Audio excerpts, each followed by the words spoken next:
हर किसी का मन करता है कि दिवाली अपने परिवार के लोगों के बीच में मनाए।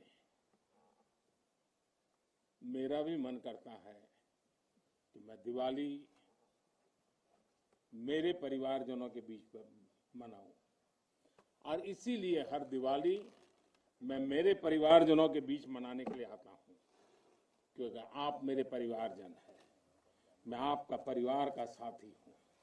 तो मैं यहां प्रधानमंत्री के रूप में नहीं आया हूं, मैं आपके परिवार के एक सदस्य के रूप में आया हूं। आप सभी के बीच आना, जो भाव अपने परिवार के बीच जाकर के होता है, वही भाव मेरे मन में होता है। और जब से मैं इस संवैधानिक जिम्मेवारी को संभाल रहा हूं, आज उसको 20 साल से भी अधिक समय हो गया।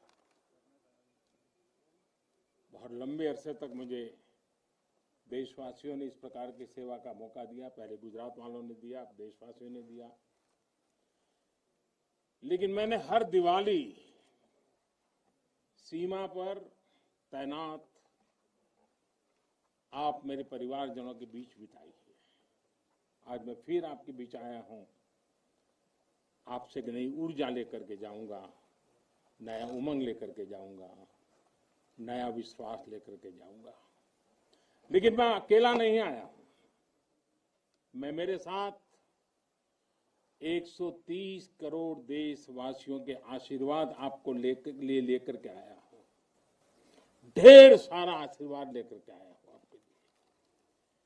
आज शाम को दिवाली पर एक दिया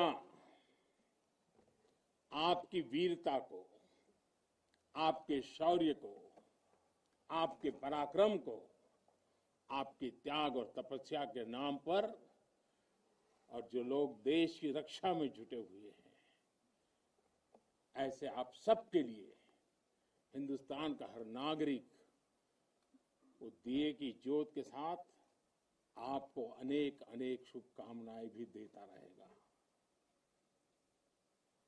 और आज तो मुझे पक्का विश्वास है कि आप घर पर बात करेंगे, हो सका तो फोटो भी भेज देंगे,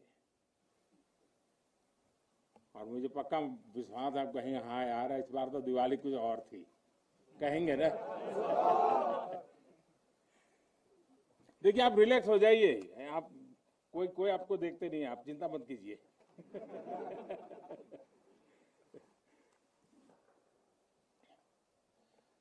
अच्छा, आप ये भी बताएंगे ना कि मिठाई भी बहुत खाई थी? नहीं बताएंगे तो बोलो ना। साथियों, आज मेरे सामने देश के जो वीर हैं, देश की जो वीर बेटियां हैं, वो भारत मां की ऐसी सेवा कर रहे हैं जिसका सौभाग्य हर किसी को नहीं मिलता है। किसी किसी को ही मिलता है जो सौभाग्य आपको मिला है। मैं देख रहा हूं, मैं महसूस कर रहा हूं, आपके चेहरे के उन मजबूत भावों को मैं देख रहा हूं। आप संकल्पों से भरे हुए हैं, और यही आपके संकल्प, यही आपके पराक्रम की पराकाष्ठा करने की भावनाएं, चाहे हिमालय हो, रेगिस्तान हो, बर्फीली चोटियां हो, गहरे पानी हो, कहीं पर भी आप लोग मां भारती का एक जीता जागता सुरक्षा कवच है। आपके सीने में वो जज्बा है जो 130 करोड़ देशवासियों को भरोसा होता है, वो चैन की नींद सो सकते हैं। आपके सामर्थ्य से देश में शांति और सुरक्षा एक निश्चिंतता होती है। एक विश्वास होता है। आपके पराक्रम की वजह से हमारे पर्वों में प्रकाश फैलता है, खुशियां भर जाती हैं, हमारे पर्वों में चार चांद लग जाते हैं। अभी दीपावली के बाद गोवर्धन पूजा, फिर भैया दूज और छठ पर्व भी बिल्कुल गिनती के दिनों में सामने आ रहा है। आपके साथ ही मैं सभी देशवासियों को नौशेरा की इस वीर वसुंधरा से इन सभी पर्वों के लिए देशवासियों को भी बहुत बहुत शुभकामनाएं देता हूं। देश के अन्य हिस्सों में बड़ी संख्या में लोग आज दिवाली का जब दूसरा दिन होता है तो नववर्ष की भी शुरुआत करते हैं, और हमारे यहाँ तो हिसाब किताब भी दिवाली से पूरा होता है और दिवाली के दूसरे दिन से शुरू होता है। खास करके गुजरात में कल नया साल होता है। तो मैं आज नौशेरा की इस वीर भूमि से गुजरात के लोगों को भी और जहां जहां नववर्ष मनाते हैं उन सबको भी अनेक अनेक मंगल कामनाएं उनके लिए देता हूं। साथियों, जब मैं यहां नौशेरा की पवित्र भूमि पर उतरा, यहां की मिट्टी का स्पर्श किया, तो एक अलग ही भावना, एक अलग ही रोमांच से मेरा मन भर गया। यहां का इतिहास भारतीय सेना की वीरता का जयघोष करता है। हर चोटी से वो जयघोष सुनाई देता है। यहां का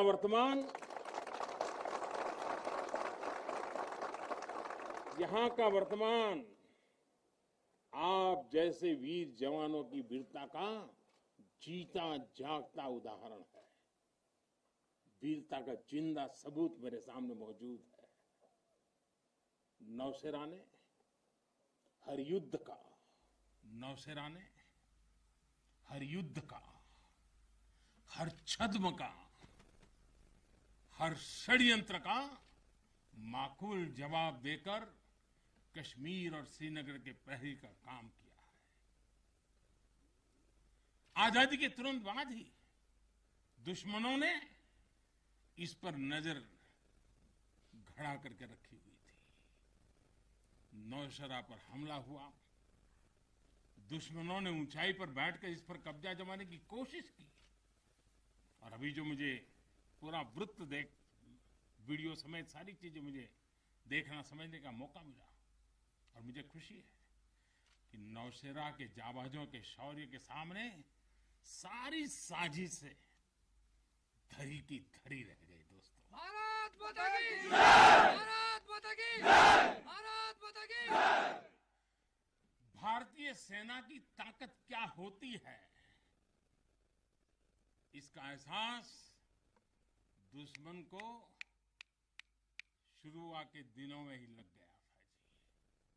मैं नमन करता हूं नौशेरा के शेर ब्रिगेडियर मोहम्मद उस्मान को, नायक जदुनाथ सिंह जी को, जिन्होंने देश की रक्षा के लिए अपना सर्वोच्च बलिदान दिया। मैं प्रणाम करता हूं लेफ्टिनेंट आर राणे को, जिन्होंने भारतीय सेना की जीत का रास्ता प्रशस्त किया था। ऐसे कितने ही वीरों ने नौशेरा की इस धरती पर गर्व की गाथाएं लिखी, अपने रक्त से लिखी है, अपने पराक्रम से लिखी है, अपने पुरुषार्थ से लिखी है, देश के लिए जीने मरने के संकल्पों से लिखी है। अभी मुझे, ये मेरा सौभाग्य था कि दिवाली के इस पवित्र त्योहार पर मुझे आज दो ऐसे महापुरुषों के आशीर्वाद प्राप्त करने का सौभाग्य मिला। मेरे जीवन में एक प्रकार से अनमोल विरासत है। मुझे मुझे आशीर्वाद मिले श्री बलदेव सिंह और श्री बसंत सिंह जी, ये दोनों महापुरुष बाल्यकाल में मां भारती की रक्षा के लिए फौज के साथ कंधे से कंधा मिलाकर के साधनों के अभाव के बीच भी, और जब मैं आज सुन रहा था उनको, वही जज्बा था जी, वही मिजाज था, और वर्णन ऐसे कर रहे थे जैसे आज ही अभी से लड़ाई का मैदान से आए हैं, ऐसा वर्णन कर रहे थे। आजादी के बाद हुए युद्ध में ऐसे अनेकों स्थानीय किशोरों ने ब्रिगेडियर मोहम्मद उस्मान के मार्गदर्शन से बाल सैनिक की भूमिका निभाई थी। उन्होंने अपने जीवन की परवाह न करते हुए उतनी कम उम्र में देश की सेना के साथ कंधे से कंधा मिलाकर के काम किया था, सेना की मदद की थी। नौशेरा के शौर्य का ये सिलसिला तब से जो शुरू हुआ, न कभी रुका है न कभी झुका है। यही तो नौशेरा है। भारत माता की जय! भारत माता की जय! भारत माता की जय! सर्जिकल स्ट्राइक में यहां की ब्रिगेड ने जो भूमिका निभाई, वो हर देशवासी को गौरव से भर देता है, और वो दिन तो मैं हमेशा याद रखूंगा, क्योंकि मैं तय किया था सूर्यास्त के पहले कि सब लोग लौट करके आ जाने चाहिए, और मैं हर पल फोन की घंटी पर टिकटिका के बैठा हुआ था कि आखिर से आखिर मेरा जवान पहुंच गया क्या, और कोई भी नुकसान किए बिना ये मेरे वीर जवान लौट करके आ गए, पराक्रम करके आ गए, सिद्धि प्राप्त करके आ गए। भारत माता की जय! भारत माता की जय! भारत माता की जय! सर्जिकल स्ट्राइक के बाद यहां अशांति फैलाने के अनगिनत कुत्सित प्रयास हुए, आज भी होते हैं, लेकिन हर बार आतंकवाद को मुंह तोड़ जवाब मिलता है। असत्य और अन्याय के खिलाफ इस धरती में एक स्वाभाविक प्रेरणा है, माना जाता है, और मैं मानता हूं ये अपने आप में बड़ी प्रेरणा है। ऐसा माना जाता है कि पांडवों ने भी अज्ञातवास के दौरान अपना कुछ समय इसी क्षेत्र में व्यतीत किया था। आज आप सबके बीच आकर मैं अपने आप को यहां की ऊर्जा से जुड़ा हुआ महसूस कर रहा हूं। साथियों, इस समय देश अपनी आजादी के 75 वर्ष का पर्व मना रहा है। आजादी का अमृत महोत्सव गुलामी के लंबे कालखंड में असंख्य बलिदान देकर हमने ये आजादी हासिल की है। इस आजादी की रक्षा करने का दायित्व हम सभी हिंदुस्तानियों के सर पे है, हम सबकी जिम्मेवारी है। आजादी के अमृत काल में हमारे सामने नए लक्ष्य हैं, नए संकल्प हैं, नई चुनौतियां भी हैं। ऐसे महत्वपूर्ण कालखंड में आज का भारत अपनी शक्तियों को लेकर भी सजग है और अपने संसाधनों को लेकर भी। दुर्भाग्य से पहले हमारे देश में सेना से जुड़े संसाधनों के लिए ये मान लिया गया था कि हमें जो कुछ भी मिलेगा विदेशों से ही मिलेगा। हमें टेक्नोलॉजी के मामले में झुकना पड़ता था, ज्यादा पैसे खर्च करने पड़ते थे। नए हथियार, नए उपकरण खरीदने होते थे तो प्रक्रिया सालों साल चलती रहती थी। यानी एक अफसर फाइल शुरू करें, वो रिटायर हो जाए, तब तक भी चीज नहीं पहुंचती थी। ऐसा ही कालखंड था। नतीजा ये कि जरूरत के समय हथियार फिर आपाधापी में खरीदे जाते थे। यहां तक कि स्पेयर पार्ट्स के लिए भी हम दूसरे देशों पर निर्भर रहते थे। साथियों, डिफेंस सेक्टर में आत्मनिर्भरता का संकल्प उन पुरानी स्थितियों को बदलने का एक सशक्त मार्ग है। देश के रक्षा खर्च के लिए जो बजट होता है, अब उसका करीब 65% देश के भीतर ही खरीदी पर खर्च हो रहा है। हमारे देश ये सब कर सकता है, करके दिखाया है। एक अभूतपूर्व कदम उठाते हुए अब भारत ने यह भी तय किया है कि 200 से ज्यादा साजो सामान और उपकरण अब देश के भीतर ही खरीदे जाएंगे। आत्मनिर्भर भारत का यही तो संकल्प है। अगले कुछ महीनों में इसमें और सामान जुड़ने वाले हैं।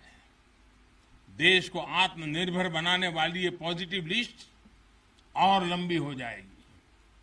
इससे देश का डिफेंस सेक्टर मजबूत होगा, नए नए हथियारों उपकरणों के निर्माण के लिए निवेश बढ़ेगा। साथियों, आज हमारे देश के भीतर अर्जुन टैंक बन रहे हैं, तेजस जैसे अत्याधुनिक लाइट कॉम्पैक्ट एयरक्राफ्ट बन रहे हैं। अभी विजयादशमी के दिन 7 नई डिफेंस कंपनियों को भी राष्ट्र को समर्पित किया गया है। हमारी जो ऑर्डिनेंस फैक्ट्रीज थी वो अब स्पेशलाइज्ड सेक्टर में आधुनिक रक्षा उपकरण बनाएगी। आज हमारा प्राइवेट सेक्टर भी राष्ट्र रक्षा के संकल्प का सारथी बन रहा है। हमारे कई नए डिफेंस स्टार्टअप्स आज अपना परचम लहरा रहे हैं। हमारे नौजवान 20, 22, 25 साल के नौजवान क्या क्या चीजें लेकर के आ रहे हैं, गर्व होता है। साथियों, उत्तर प्रदेश और तमिलनाडु में बन रहे डिफेंस कॉरिडोर इस स्पीड को और तेज करने वाले हैं। ये सारे कदम जो आज हम उठा रहे हैं वो भारत के सामर्थ्य के साथ साथ डिफेंस एक्सपोर्टर के रूप में हमारी पहचान को भी सशक्त करने वाले हैं। साथियों, हमारे शास्त्रों में कहा गया है, को अति भारः समर्था नाम, यानी जो समर्थ होता है उसके लिए अति भार मायने नहीं रखता। वो सहज ही अपने संकल्पों को सिद्ध करता है। इसलिए आज हमें बदलती दुनिया, युद्ध के बदलते स्वरूप के अनुसार ही अपनी सैन्य शक्ति को भी बढ़ाना है, उसको नए ताकत के साथ ढालना भी है। हमें अपनी तैयारियों को दुनिया में हो रहे इस तेज परिवर्तन के अनुकूल ही ढालना ही होगा। हमें मालूम है किसी समय हाथी घोड़े पर लड़ाइयां होती थी। अब कोई सोच नहीं सकता हाथी घोड़े की लड़ाई, रूप बदल गया। पहले शायद युद्ध के रूप बदलने में दशकों लग जाते होंगे, शताब्दियां लग जाती होगी। आज तो सुबह एक तरीका होगा तो शाम को दूसरा तरीका होगा लड़ाई का। इतनी तेजी से टेक्नोलॉजी अपनी जगह बना रही है। आज की युद्ध कला सिर्फ ऑपरेशंस के तौर तरीकों तक ही सीमित नहीं है। आज अलग अलग पहलुओं में बेहतर तालमेल, टेक्नोलॉजी और हाइब्रिड टैक्टिक्स का उपयोग बहुत बड़ा फर्क डाल सकता है। संगठित नेतृत्व एक्शन में बेहतर समन्वय आज बहुत जरूरी है। इसलिए बीते समय से हर स्तर पर लगातार रिफॉर्म्स किए जा रहे हैं। चीफ ऑफ डिफेंस स्टाफ की नियुक्ति हो या डिपार्टमेंट ऑफ मिलिट्री अफेयर्स का गठन, ये हमारी सैन्य शक्ति को बदलते समय के साथ कदम ताल करने में अहम रोल निभा रहे हैं। साथियों, आधुनिक बॉर्डर इंफ्रास्ट्रक्चर भी हमारी सैन्य ताकत को और मजबूत करने वाला है। सीमावर्ती इलाकों की कनेक्टिविटी को लेकर पहले कैसे काम होता था, ये आज देश के लोग, आप सभी भली भांति जानते हैं। अब आज लद्दाख से लेकर के अरुणाचल प्रदेश तक, जैसलमेर से लेकर के अंडमान निकोबार द्वीप तक, हमारे बॉर्डर एरियाज में, हमारे समुद्री तट पर जहां सामान्य कनेक्टिविटी भी नहीं होती थी, आज वहां आधुनिक रोड, बड़े बड़े टनल्स, पूल और ऑप्टिकल फाइबर जैसे नेटवर्क बिछाए जा रहे हैं। इससे हमारी डिप्लॉयमेंट कैपेबिलिटी में तो भूतपूर्व सुधार हुआ ही है। सैनिकों को भी अब बहुत अधिक सुविधा हो रही है। साथियों, नारी शक्ति को नए और समर्थ भारत की शक्ति बनाने का गंभीर प्रयास बीते 7 सालों में हर सेक्टर में किया जा रहा है। देश की रक्षा के क्षेत्र में भी भारत की बेटियों की भागीदारी अब नई बुलंदी की तरफ बढ़ रही है। नेवी और एयरफोर्स में अग्रिम मोर्चों पर तैनाती के बाद अब आर्मी में भी महिलाओं की भूमिका का विस्तार हो रहा है।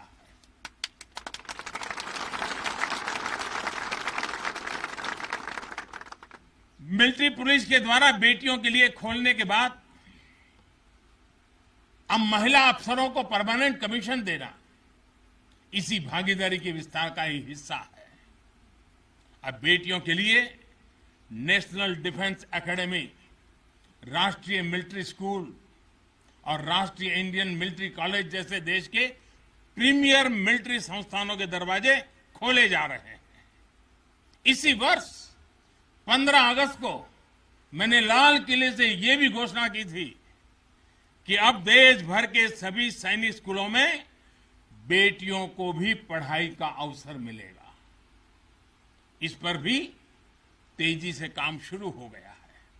साथियों, मुझे आप जैसे देश के रक्षकों की वर्दी में केवल अथाह सामर्थ्य के ही दर्शन नहीं होते। मैं जब आपको देखता हूं तो मुझे दर्शन होते हैं अटल सेवा भाव के, अडिग संकल्प शक्ति के और अतुलनीय संवेदनशीलता के। इसलिए भारत की सेना दुनिया की किसी भी दूसरी सेना से अलग है। उसकी एक अलग पहचान है। अब विश्व की शीर्ष सेनाओं की तरफ एक प्रोफेशनल फोर्स तो है ही, लेकिन आपके मानवीय मूल्य, आपके भारतीय संस्कार आपको औरों से अलग एक असाधारण व्यक्तित्व के धनी बनाते हैं। आपके लिए सेना में आना एक नौकरी नहीं है। पहली तारीख को तनख्वाह आएगा इसके लिए नहीं आए हैं आप लोग। आपके लिए सेना में आना एक साधना है, साधना। जैसे कभी ऋषि मुनि साधना करते थे ना, मैं आपके हर एक के भीतर उस साधक का रूप देख रहा हूं। और आप मां भारती की साधना कर रहे हैं। आप जीवन को उस ऊंचाई पर ले जा रहे हैं कि जिसमें 130 करोड़ देशवासियों की जिंदगी जैसे आपके भीतर समाहित हो जाती है। ये साधना का मार्ग है। और हम तो भगवान राम में अपने सर्वोच्च आदर्श खोजने वाले लोग हैं। लंका विजय करने के बाद भगवान राम जब अयोध्या लौटे थे तो यही उद्घोष करके लौटे थे, अपि स्वर्णमयी लंका न मे लक्ष्मण रोचते, जननी जन्मभूमिश्च स्वर्गादपि गरीयसी। यानी सोने और समृद्धि से भरपूर लंका को हमने जीता जरूर है, लेकिन हमारी ये लड़ाई हमारे सिद्धांत और मानवता की रक्षा के लिए थी। हमारे लिए तो हमारी जन्मभूमि ही हमारी है, हमें वहीं लौटकर उसी के लिए जीना है। भारत माता की जय, भारत माता की जय, भारत माता की जय। और इसलिए जब प्रभु राम लौटकर आए तो पूरी अयोध्या ने उनका स्वागत एक मां के रूप में किया। अयोध्या के हर नर नारी ने, यहां तक कि पूरे भारतवर्ष ने दिवाली का आयोजन कर दिया। यही भाव हमें औरों से अलग बनाता है। हमारी यही उदात्त भावना हमें मानवीय मूल्यों के उस अमर शिखर पर विराजमान करती है जो समय के कोलाहल में, सभ्यताओं के हलचल में भी अड़िग रहती है। इतिहास बनते हैं, इतिहास बिगड़ते हैं, सत्ताएं आती हैं, सत्ताएं जाती है, साम्राज्य आसमान छूते हैं, ढहते ही हैं, लेकिन भारत हजारों साल पहले भी अमर था, भारत आज भी अमर है और हजारों साल बाद भी अमर रहेगा।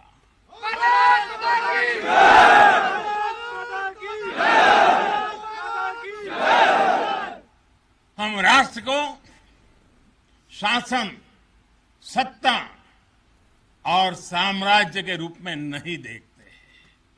हमारे लिए तो ये साक्षात जीवंत आत्मा है। इसकी रक्षा हमारे लिए केवल भौगोलिक रेखाओं की रक्षा भर नहीं है। हमारे लिए राष्ट्र रक्षा का अर्थ है इस राष्ट्रीय जीवंतता की रक्षा, राष्ट्रीय एकता की रक्षा और राष्ट्रीय अखंडता की रक्षा। इसलिए हमारी सेनाओं में आकाश छूता शौर्य है तो उनके दिलों में मानवता और करुणा का सागर भी है। इसलिए हमारी सेनाएं केवल सीमाओं पर ही पराक्रम नहीं दिखाती।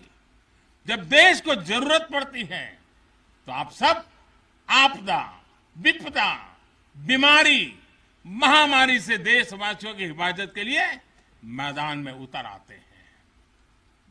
जहां कोई नहीं पहुंचे वहां भारत की सेनाएं पहुंचे। ये आज देश का एक अटूट विश्वास बन गया है। हर हिंदुस्तानी के मन में से ये भाव अपने आप प्रकट होता है। ये आ गए ना, अरे चिंता नहीं, अब हो गया। ये छोटी चीज नहीं। आप देश की अखंडता और सार्वभौमिकता के प्रहरी हैं। एक भारत श्रेष्ठ भारत के संकल्प के प्रहरी हैं।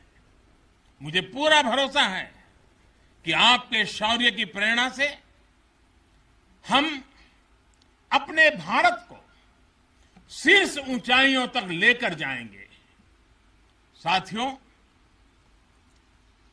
दीपावली की आपको भी शुभकामना है, आपके परिवारजनों को शुभकामना है और आप जैसे वीर बेटे बेटियों को जन्म देने वाली उन माताओं को भी मेरे प्रणाम है।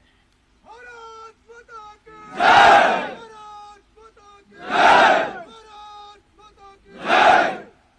मैं फिर एक बार आप सबको दीपावली की अनेक अनेक शुभकामनाएं देता हूं। मेरे साथ पूरी ताकत से बोलिए, भारत माता की जय! भारत माता की जय! भारत